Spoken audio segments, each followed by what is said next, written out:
하나님 말씀 히브리서 11장 6절입니다. 제가 읽도록 하겠습니다. 365쪽입니다. 다 함께 읽습니다. 믿음이 없이는 하나님을 기쁘시게 하지 못하나니 하나님께 나아가는 자는 반드시 그가 계신 것과 또한 그가 자기를 찾는 자들에게 상 주시는 이심을 믿어야 할지니라. 다시 한번 읽습니다. 믿음이 없이는 하나님을 기쁘시게 하지 못하나니 하나님께 나아가는 자는 반드시 그가 계신 것과 또한 그가 자기를 찾는 자들에게 상 주시는 이심을 믿어야 할지니라. 아멘. 오늘 설교는 특별히 저희 교회 교우들 가운데 생명의 삶을 오늘 종강하게 되어지는 우리 교우들을 위해서 준비된 설교입니다. 생명의 삶의 마지막 공부가 헌신하는 삶입니다. 그리고 오늘 종강을 하면서 헌신의 삶의 결과에 관해서 우리가 오늘 이 아침에 말씀을 통해서 다시 한번 드리기를 원합니다. 아무쪼록 예수님을 처음 믿고 혹은 또 이미 예수님 믿었지만 생명의 삶을 통해서 주님에 대한 헌신을 다시 한번 다짐하는 계기가 되어지고, 그리고 우리 모두 함께 하나님 앞에 우리들의 헌신을 다시 한번 살피는 시간 되길 바랍니다. 오늘 본문에 보면 믿음이 없이는 하나님을 기쁘시게 하지 못하나니 라고 히브리서 기자는 말합니다. 하나님을 기쁘시게 하는 것은 무엇일까요?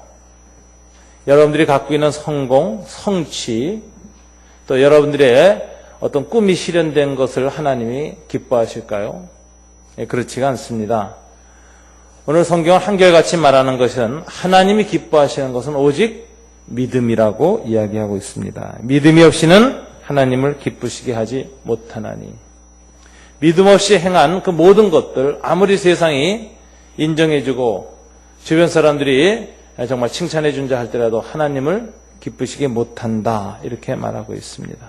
하나님은 우리에게 보고자 하시는 것 오직 믿음이라는 것을 이야기하고 있습니다. 자, 그러면 이 어떤 믿음이 하나님을 기쁘시게 하는 믿음일까 하는 것입니다.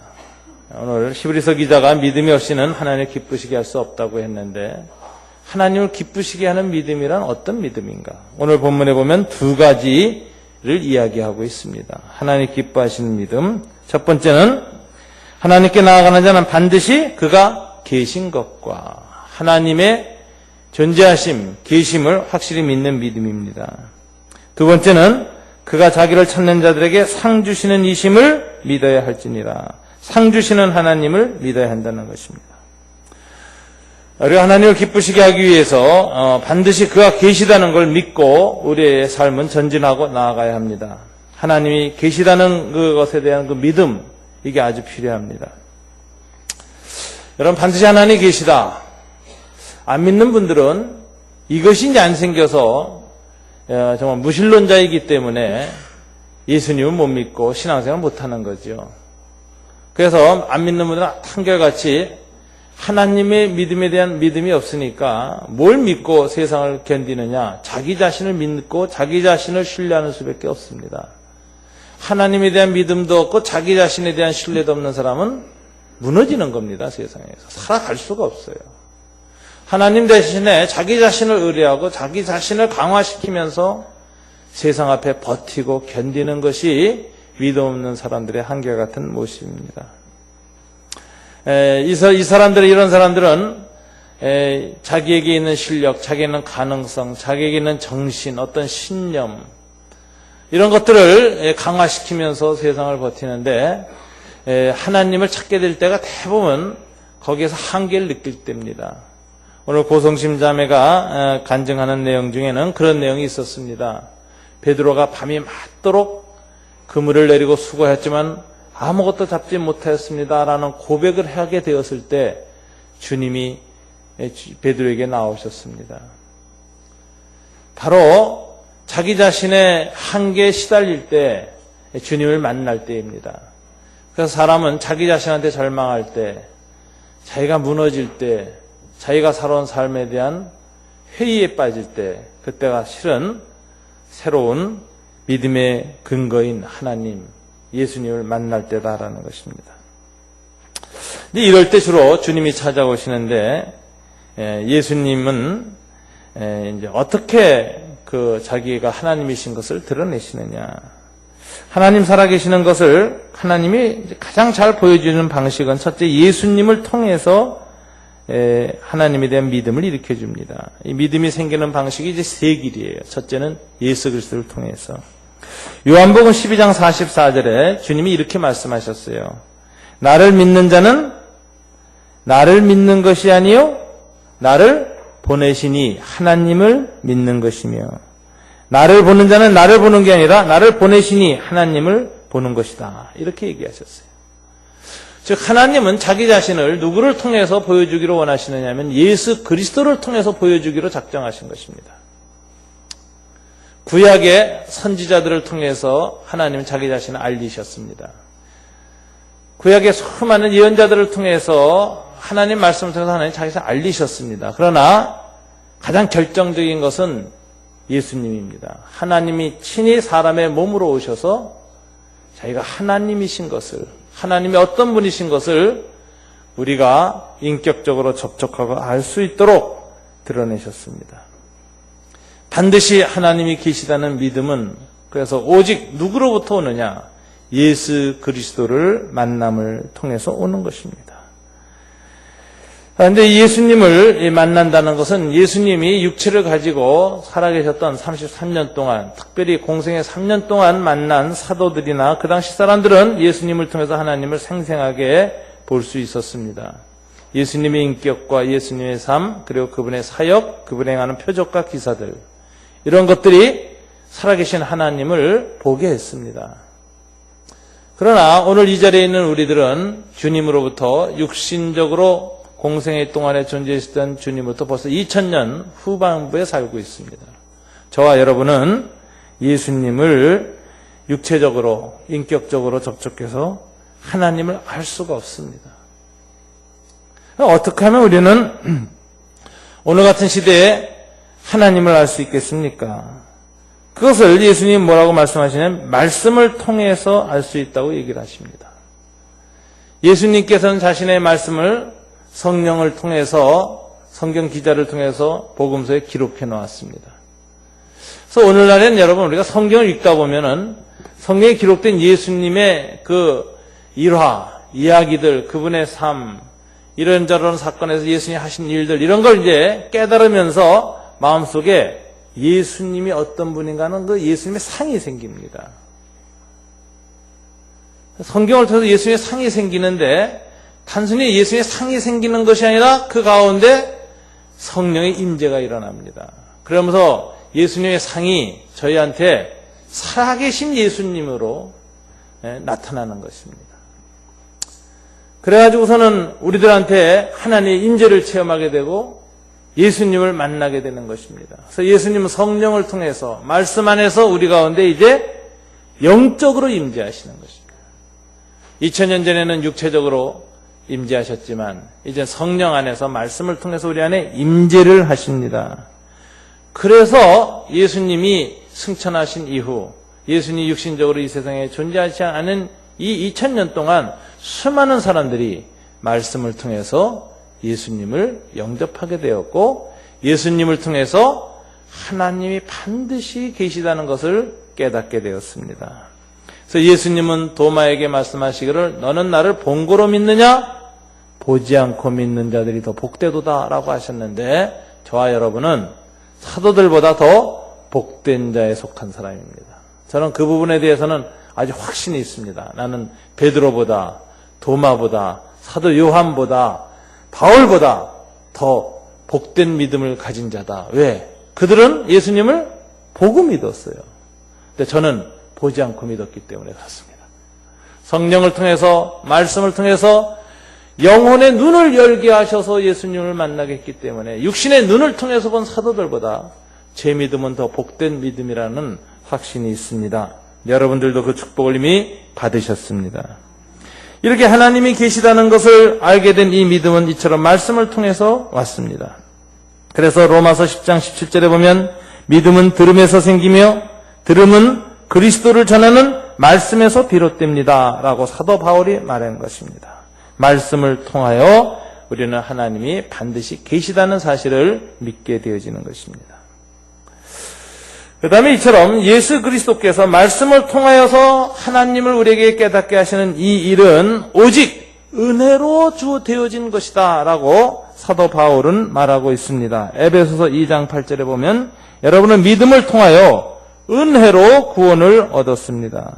믿음을 통하여 은혜로 구원을 얻었습니다. 이것은 여러분에게서 난 것이 아닙니다. 하나님의 선물입니다. 은혜, 하나님의 선물.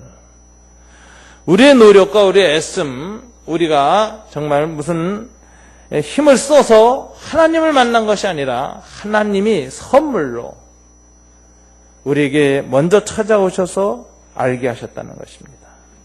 말씀을 통해서 우리 가운데 임재하시고 믿음을 주시는 이것은 오직 하나님의 은총이다라는 것입니다. 그래서 하나님이 기뻐하시는 믿음, 즉 하나님이 반드시 계시다는 이 믿음은 어떻게 생기느냐? 바로 예수 그리스도를 통하여 생기는데 이것은 오늘날 이제 말씀을 통하여 이루어지고 이것은 오직 전적으로 믿음으로 또 은혜로 주어지는 것이다 라는 것을 우리는 깨닫게 됩니다.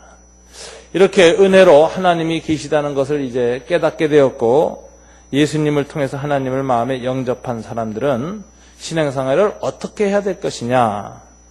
히브리서 13장 9절 보면은 이런 기절이 나옵니다. 마음은 은혜로서 굳게함이 아름답고. 사람의 마음이 아름다워지고 믿음이 굳세어지는 것은 뭐로 된다고요? 은혜로서 굳게함이 아름답고. 하나님이 계시다는 이 믿음은 바로 계속해서 은혜를 받을 때 굳어지고 강하여지고 아름답게 된다는 것입니다. 굳센 믿음이 아름답습니다.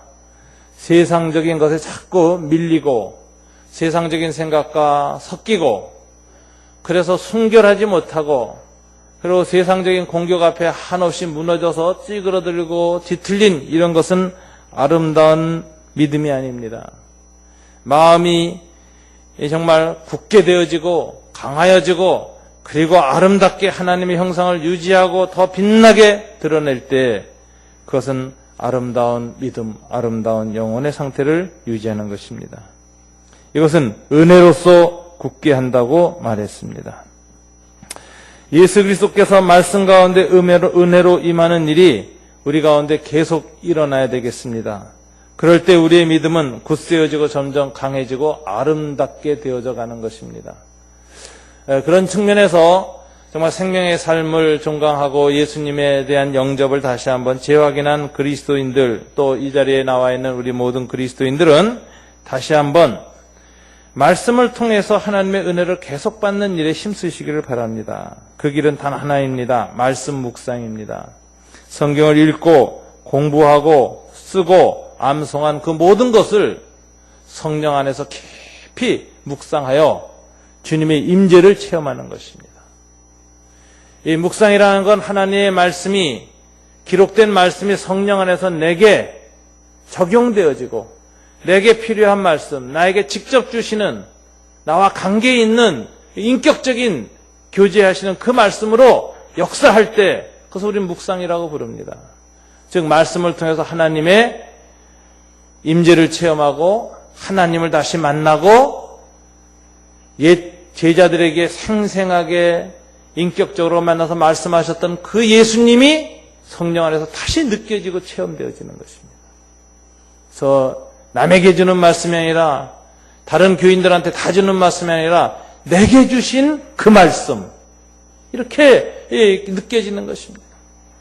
그 말씀 앞에서는 주님이 내게 주셨다는 확신, 나에게 말씀하셨다는 이런 영적인 깊은 임재의 체험, 주님 만나는 체험을 반복함으로 말미암아 우리의 마음은 굳세어지고 아름다워진다고 말하는 것입니다. 사람의 마음은 은혜로서 굳게함이 아름답고. 그래서 이 아침에 우리 모두가 하나님 앞에 구할 것은 주님, 저는 계속 은혜가 필요합니다. 계속 말씀을 통해서 하나님의 은혜가 우리 마음에 가득 차는 체험이 필요합니다. 그럴 때 제 영혼과 제 속사람은 강건해질 수 있습니다. 굳세어질 수 있습니다. 세상 앞에서 제 온전함을 회복할 수 있고 유지할 수 있고 더 충분히 발현하여서 하나님의 형상이 차고 빛나는 체험을 하고 저는 아름다운 영혼을 가진 사람으로 살아갈 수 있습니다. 제 겉사람은 후패하나 내 속사람은 날로 강건하여 아름답다고 했던 이 사도 바울의 아름다움, 그 내면의 인격, 신앙, 영혼의 아름다움을 주님 앞에 더욱 온전히 하기를 원합니다. 우리 이런 마음은 이처럼 하나님 말씀을 묵상하는 일을 통해서 계속해서 은혜를 누릴 때 가능한 것입니다. 이 은총이 여러분들에게 있기를 주님 이름으로 축원합니다. 두 번째, 하나님을 기쁘시게 하는 믿음은 무엇인가? 하나님께 나아가는 자는 반드시 그가 계신 것과, 그리고 두 번째입니다. 다 같이 한번 읽어볼까요? 또한 그가 자기를 찾는 자들에게 상 주시는 이심을 믿어야 할지니라. 이 믿음의 두 번째 단계는 하나님의 상 주심을 믿어야 한다. 이걸 다른 말로 하면 종말론적인 믿음이라는 것입니다. 처음 예수님을 말씀을 통해서 성령의 임재로 만난 사람은 그 만남을 계속 은혜를 받아서 믿음을 굳게 해서 유지해 나가지만 마지막은 어떤 믿음을 가져야 이 신앙이 흔들리지 않고 온전해지느냐? 끄트머리에 가서 하나님이 상 주시는 자이심을 분명히 믿어야 한다라는 것입니다. 상 주시는 하나님. 여러분, 우리가 이 바디를 좀 해봐도요, 이제 이렇게 봄이 돌아오면 이제 이렇게 호미질도 하고 쟁기질도 합니다.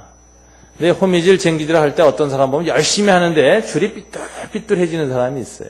그 왜 그러냐면은 이 어디까지 가야 되는가 안 보고 하기 때문에 그래요. 땅만 보고 파면은 삐뚤어집니다. 근데 쟁기질을 해도 어디 갈 것인가 끄트머리 가야 할 목표를 자꾸 보고 확인하면서 쟁기질을 하면 삐뚤어지지 않고 똑바로 갑니다. 신앙생활도 마찬가지입니다. 처음 예수님 만났고 틈틈이 은혜를 받아서 신앙이 강건해진 아름다움을 가졌다 할지라도 올곧게 바로 쭉 가려면 목적이 분명하고 끄트머리에 계시는 그 하나님, 역사와 인생의 마지막에 계신 하나님이 어떤 분인가를 분명히 인식하고 가면은 신앙생활을 올곧게 할 수가 있습니다. 그래서 하나님이 기뻐하시는 믿음은 어떤 믿음이냐? 하나님이 계신다는 걸 믿을 뿐만 아니라 마지막에 상 주시는 하나님이심을 믿어야 한다. 이게 종말론적인 믿음. 알파일 뿐만 아니라 오메가이신 하나님을 바로 믿는 믿음. 처음이실 뿐만 아니라 나중이신 하나님을 바로 믿는 믿음. 이것이 정말 하나님을 기쁘시게 하는 믿음이라는 것입니다. 이 하나님이 상 주신다는 이 말은 사람이 한 말이 아닙니다. 이 말을 가장 많이 쓰신 분은 예수님이십니다. 예수님이 하나님은 상 주시는 분이심을 계속해서 얘기하셨는데, 여러분 마태복음 5장을 한번 보시기 바랍니다. 수많은 기절이 있지만 몇 기절만 같이 보겠습니다. 마태복음 5장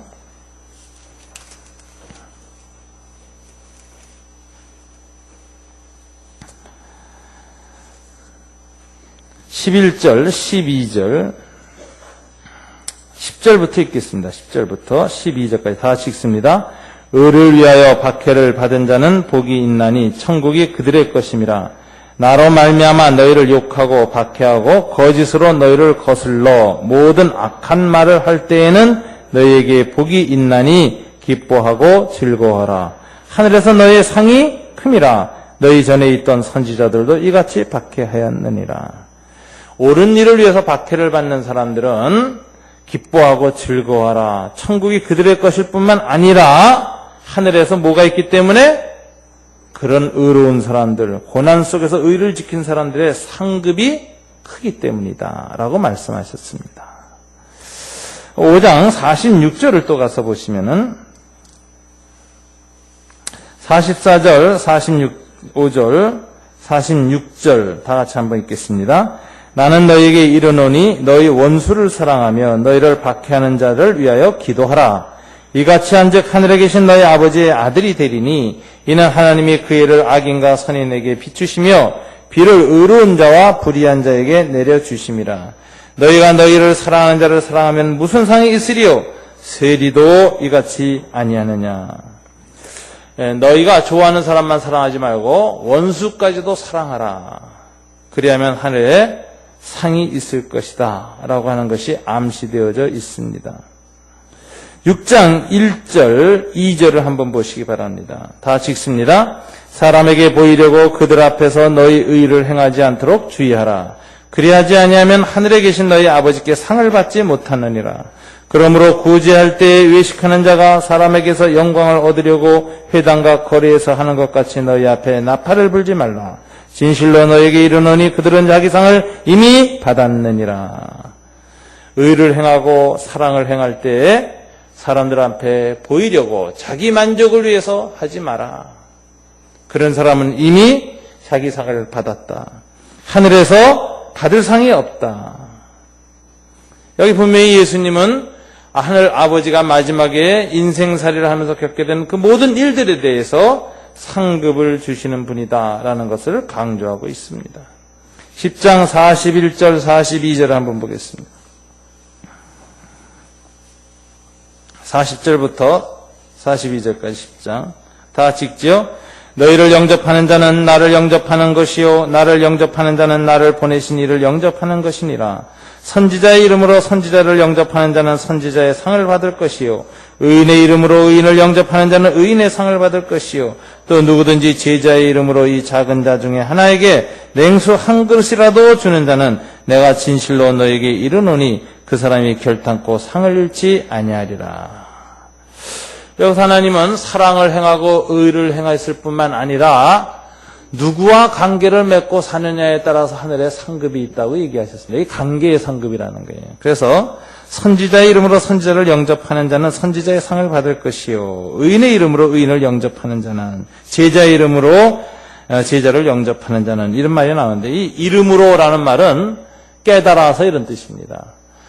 이 사람이 선지자로구나라는 걸 깨닫고 이름만 선지자가이기 때문이 아니라 이 사람이 정말 하나의 선지자라고 하는 걸 받아들여서 그 사람을 영접하고 관계를 맺으면 그 사람은 선지자의 상을 받게 됩니다. 이 사람은 정말 의로운 사람이구나 깨달아서 이 의로운 사람을 내가 도와야지. 이 사람과 내가 함께 해야지. 그래서 그 사람하고 같이 관계를 맺고 그 사람을 돕고 후원하고 그 사람이 고난받을 때 같이 고난받으면 그 사람은 의인의 상을 받게 된다. 누구든지 제자의 이름으로, 근데 제자의 이름으로라는 말은 예수님의 제자를 가르치는 겁니다. 이 사람이 예수님의 제자로구나. 예수님의 제자로서의 삶을 사는 진실한 그리스도인이구나. 이걸 깨달아서 이 작은 자에게 냉수 한 그릇이라도 주는 자는 즉 선교사님들이나 목사님들이나 혹은 목자님들이나 주변에 복음 전파하고 사도적 삶을 살기 위해서 애쓰는 사람들이 있어요. 이 사람들이 대체로 초대교회에는 생업을 포기하고 전 시간을 유랑하면서 복음 전파하는 자로 살았습니다. 이런 사람들을 이 작은 자라고 했는데 이 작은 자란 말은 소자 혹은 가난한 자를 가리키는 말입니다. 그러니까 복음을 위해서 생업을 포기하고 가난하게 사는 걸 당연히 여기고 전적으로 살아가는 이런 사람들이 예수님의 제자로서 이렇게 살고 있구나라는 걸 깨달아서 그들을 영접하고 냉수 한 그릇이라도 주는 자는 내가 진실로 너에게 이르노니 그 사람이 결탄코 상을 잃지 아니하리라. 주님이 이 상급 얘기를 할 때 의의 상, 사랑의 상, 그러니까 의를 위해서 고난받는다. 이거는 세상 사람들도 칭찬할 만한 일이고 하나님도 칭찬하십니다.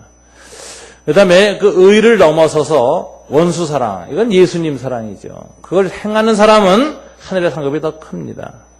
그리고 이 세상을 살면서 관계를 맺는데 선지자들을 기히 여기고 의인을 알아주고 더 나아가 주님의 제자의 삶을 사는 사람들을 영접하는 사람들은 그 상급을 잃지 않겠다. 그래서 이거 관계의 상급이라 그래요. 여러분들의 삶 속에서 여러분들이 어떻게 주님의 의를 지키기 위해서 고난도 손해도 보고 계십니까? 또 여러분 가까운 사람, 좋은 사람만 사랑하지 않고 원수까지도 내게 힘들게 하는 사람까지도 용서하고 참고 견디고 계십니까? 하늘의 상급이 있습니다. 그리고 특별히 우리가 관계를 맺어야 할 사람들, 정말 주님 앞에서 주님의 이름으로 우리 마음속에 저 사람을 영접해야 되겠다고 생각해서 정말 냉수 한 그릇에서 내놓으면서 마음에 관계를 맺는 그것 하나님이 다 기억하신다. 사람이 누구하고 관계를 맺느냐 굉장히 중요한 겁니다.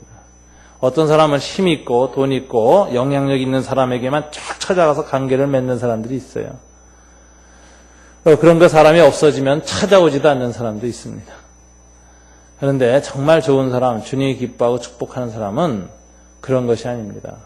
선지자와 의인과 예수님의 제자들을 귀히 여기고 그들을 영접하고 그들과 관계를 맺는 자들은 주님이 결단코 상을 잃지 아니하리라고 약속하셨습니다. 하나님은 상 주시는 분이십니다. 예수님뿐만 아니라 사도 바울도 이 상 주시는 하나님에 대한 믿음이 한결같았습니다. 우리 372쪽 신약 성경을 보시면 여러분 그 빌립보서 제 성경하고 좀 다르겠죠. 빌립보서 3장을 보겠습니다. 3장 13절 14절 제 성경 제가 321쪽입니다. 빌립보서 3장 13절 14절 다 같이 한번 읽어볼까요? 빌립보서 3장 13절 14절 시작. 형제들아 나는 아직 내가 잡은 줄로 여기지 아니하고 오직 한 일 즉 뒤에 있는 것은 잊어버리고 앞에 있는 것을 잡으려고 표대를 향하여 그리스도 예수 안에서 하나님이 위에서 부르신 부름의 상을 위하여 달려가니라. 예수님만이 아니라 사도 바울 같은 위대한 사도도 말하자면은 그의 생애의 마지막까지 그가 달려갈 수 있었던 그 동기와 힘은 무엇이었는가? 위에서 부르신 부르심의 상을 위하여 달려갔다. 이 부르심의 상이라는 말은 하나님의 부르심에 신실하게 살았을 때 주는 상입니다. 저와 여러분이 다 부르심을 받은 사람입니다. 부르심은 두 가지 측면에서 와요. 일반은총의 측면에서는 세상으로의 부르심입니다. 세상으로 저와 여러분 하나님 다 부르셨어요. 뭐로 부르실까요? 직업을 통해서 부르십니다. 여러분에게 타고난 재능, 달란트를 주시고 그 재능을 사용해서 세상을 섬기라고 하나님이 여러분을 직업으로 부르셨습니다. 하나님은 교회만 다스리는 하나님이 아니라 온 세상을 창조하시고 다스리신 하나님이기 때문에 창조 세계를 아름답게 창조 질서를 유지하고 발현하기를 원하십니다. 그래서 사람들에게 하나님이 창조 질서를 잘 드러내고 다스리라고 그들에게 재능을 주셨고 그 재능을 통해서 인간과 자연세계의 하나님을 섬기도록 직장으로 부르시는 겁니다. 그래서 여러분들이 가르치는 이 작가의 소명이 있는 사람이 작가가 되고 교사의 부르심 있는 사람이 교사가 되어야 되고 비즈니스맨으로 부르심 있는 사람은 비즈니스맨으로서 부르심이 합당하게 가는 것입니다. 이게 일반 은총적인 부르심이죠. 두 번째 부르심이 있습니다. 특별 은총입니다. 복음 전파를 위해서 부르십니다. 그래서 교회의 직분으로 부르십니다. 집사님으로 부르시고 권사님으로 부르시고 장로님으로 부르시고 목회자로 부르시고 또 목자로 부르시고 또는 전도자로 부르시고 때로는 선교사로 부르시고 주님 부르십니다. 그래서 세상으로의 부르심과 교회로의 부르심 이 두 가지 부르심을 다 해야 됩니다. 어느 한쪽만 치우치면 안 돼요. 어떤 분은 나는 세상에서만 주님의 일을 잘하고 교회에서는 일체 섬기지 않겠다. 이런 사람도 있어요. 교회 부르심에 대해서 신경 안 써요. 어떤 사람은 교회 부르심만 전적으로 신경 써서 마치 목사처럼 생활합니다. 세상으로서의 부르심에 대해서 신경을 안 써요. 이것도 문제가 있어요. 이 둘을 다 해야 됩니다. 이 부르심에 신실하게 반응하면 상급을 준다는 거예요. 사도 바울은 자기가 어떻게 이 사도로서의 부르심에 끝까지 신실했고 마지막까지 감옥에 들어가서도 흔들리지 않고 마지막에 자기의 목이 참수당하여 피가 콸콸 쏟아질 걸 내다보면서 내가 간제와 같이 피부음을 드릴지라도 기뻐하노라 라고 하면서 생애의 마지막까지 부르심에 충실할 수 있었던 이유는 부르심에 상급을 주신 하나님을 바라보았기 때문이다. 이렇게 말하고 있습니다. 요한계시록에 보면요. 하나님께서 11장 18절입니다. 요한계시록을 보시면 여기 상급에 관한 이야기를 또 하시는 것을 볼 수가 있습니다. 마지막에 이 요한을 통해서 하나님이 계시를 주셔서 마지막에 될 일을 예언하셨는데 그 내용이 상급에 관한 내용입니다. 다 같이 한번 읽어볼까요? 이방들이 분노하며 주의 진노가 내려 죽은 자를 심판하시며 종 선지자들과 성도들과 또 작은 자든지 큰 자든지 주의 이름을 경외하는 자들에게 상 주시며 또 땅을 망하게 하는 자들을 멸망하실 때로소이다 하더라. 이 정말 계시가 임했는데 마지막 계시는 마지막에 하나님께서 주를 경외하는 자들에게 상을 주신다라는 것입니다. 그러니까 성경 한결같이 마지막에 상급이 있다는 얘기를 합니다. 이 상급이 뭐냐 할 때 대답을 못해요. 왜? 이해 못합니다. 우리가 뭔지 몰라요. 그래서 상급은 계속해서 상징적으로 표현됐습니다. 뭐 멸류관이다, 무슨 권세다, 뭐 이 하늘의 영광이다. 또 어떤 곳에는 뭐 하늘의 맨션이다. 뭐 이런 표현들이 나오는데 그건 다 상징적인 겁니다.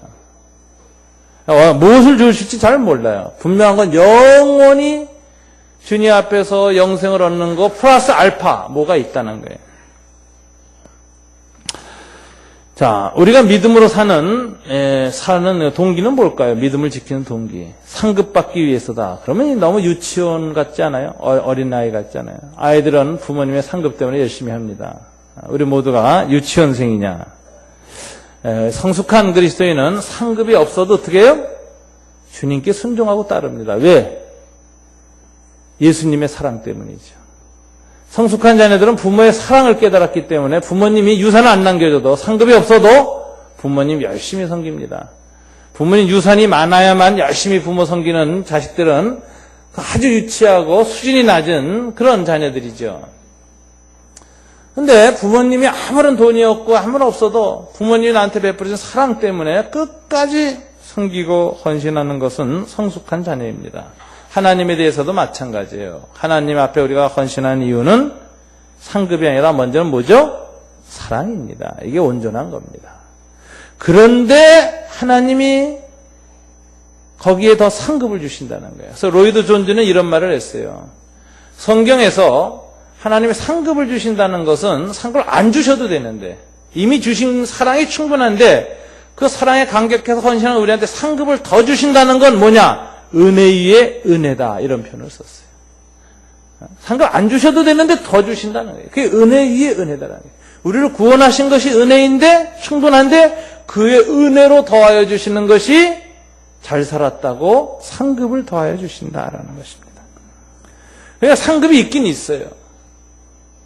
근데 사도 바울 같이 성숙한 사람도 그러면은 상급 받라고 봤던데 이게 어떻게 된 거냐 이거죠. 사도 바울이 어린애 신앙이냐? 마지막에 부르심에 상급을 위하여 달려왔다 그러니 그렇지 않습니다. 성숙한 사람도 약해질 때가 있어요. 언제죠? 고난당할 때, 힘들 때, 어려울 때는 힘이 빠질 때가 있고 약해질 때가 있어요.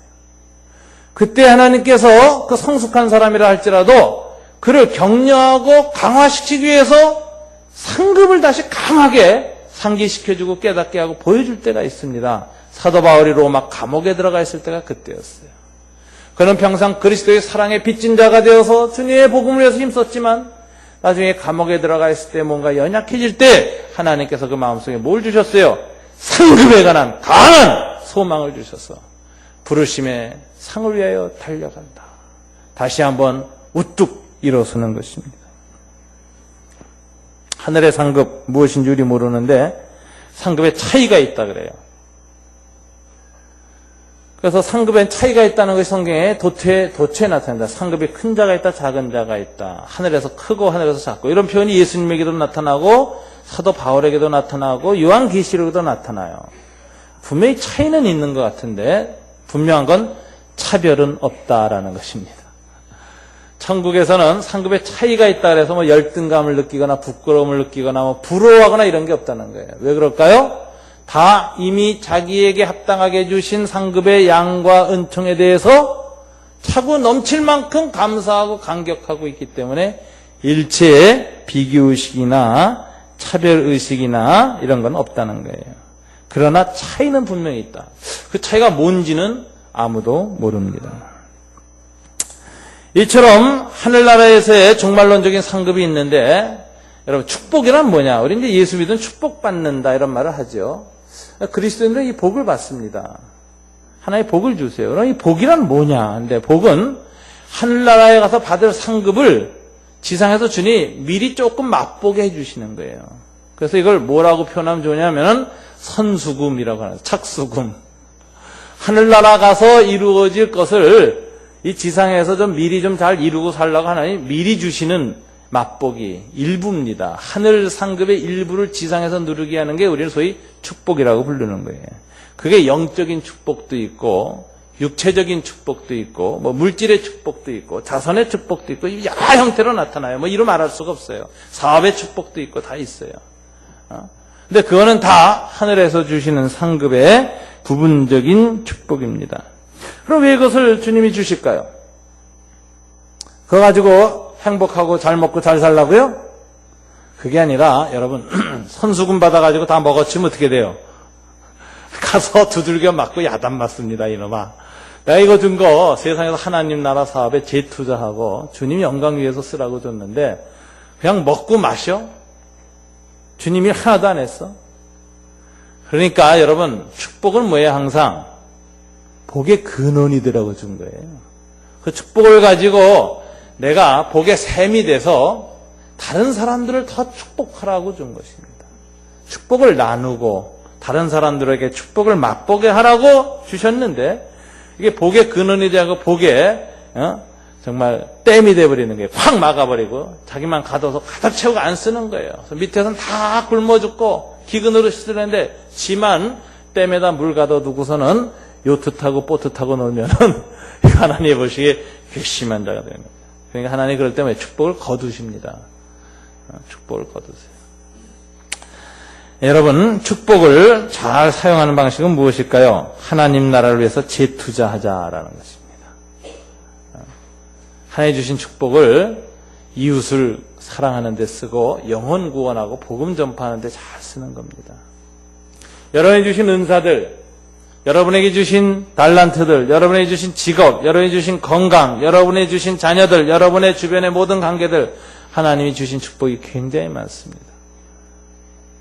저도 이 설교 준비하면서 하나님이 상급은 또 세상의 마지막에 있을 것이지만 미리 주신 축복이 얼마나 큰가 살펴보니까 너무 축복을 많이 받았어요. 근데 이 축복을 정말 주님을 위해서 내가 잘 쓰고 있는가? 내가 축복의 청지기로서의 자세가 제대로 되어 있는가? 복의 근원으로서 잘 나눠주고 있는가? 돌이켜보니까 주님 앞에 부끄러운 부분이 너무 많아요. 주님 앞에 주님이 주신 것을 세상에서 낭비하고 소비하지 아니하고 하늘의 상급으로 바꾸는 지혜를 주시옵소서. 주님이 주신 것을 영원한 하늘나라의 가치로 더 바꾸어 나가는 그런 축복을 저한테 허락해 주십시오. 이런 마음의 기도를 하게 됐습니다.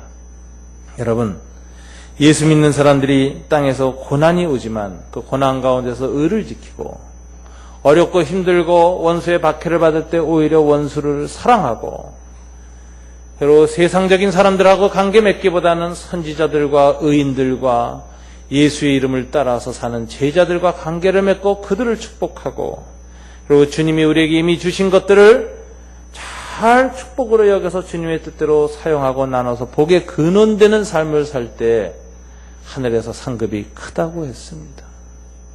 자기 만족을 위해서가 아니라 오직 주님의 영광을 위해서 사람들에게 보이려고 하지 말고 되도록이면 오른손이 하는 일을 왼손이 모르게 하면서 주님만 바라보면서 하늘에서 주신 이 축복을 하늘 상급으로 바꾸어가는 지혜로운 삶의 투자자들이 되어갈 때 우리 그리스도인들은 이 생에서 축복받고 내 생에서 상급받는 은혜 위에 은혜를 입는 그리스도인이 되는 것입니다. 생명의 삶을 수료하신 50여 분의 우리 형제 자매 여러분, 또 이 자리에 모이신 우리 그리스도인들, 우리 오늘 또 목자로 헌신하시는 고성신자매, 헌신의 결과가 무엇인가? 축복과 상급이라는 걸 기억하시면서 하나님을 기뻐하시는 믿음을 가지고 그가 반드시 계신 것과 또 그 믿음을 가지고 그분에게 그런 헌신의 자세로 나아가는 자들에게 반드시 상 주시는 분이심을 믿어야 할지니라. 이 믿음을 가지고 살아가는 저와 여러분 되시길 주님 이름으로 축원합니다. 기도하겠습니다. 하나님 아버지 감사합니다. 보라 내가 속히 오리니 내가 줄 상이 내게 있어 각 사람에게 그의 일한 대로 갚아주리라고 하신 주님, 우리들에게 하나님이 기뻐하실 수 있는 믿음을 갖게 하시니 감사합니다. 이번 학기에 50여 명의 형제 자매들이 생명의 삶을 수료합니다. 그 중에는 처음 예수를 영접한 귀한 축복을 받은 형제 자매들도 있습니다. 아버지, 그들의 삶 속에 계속해서 은혜로 그 신앙을 굳게 하고, 그리고 하나님이 기뻐하시는 믿음을 가지고 하나님 살아계신 것과 믿음으로 사는 자들에게 주님이 상급을 주시는 하나님이신 것을 알게 도와주시고, 이미 주신 축복들을 더 풍성히 받을 뿐만 아니라 더 풍성하게 주님 위하여 사용하는 은혜를 누릴 수 있도록 주님 허락하여 주시옵소서. 이 모든 것을 우리 주 예수님 이름으로 기도드립니다. 아멘.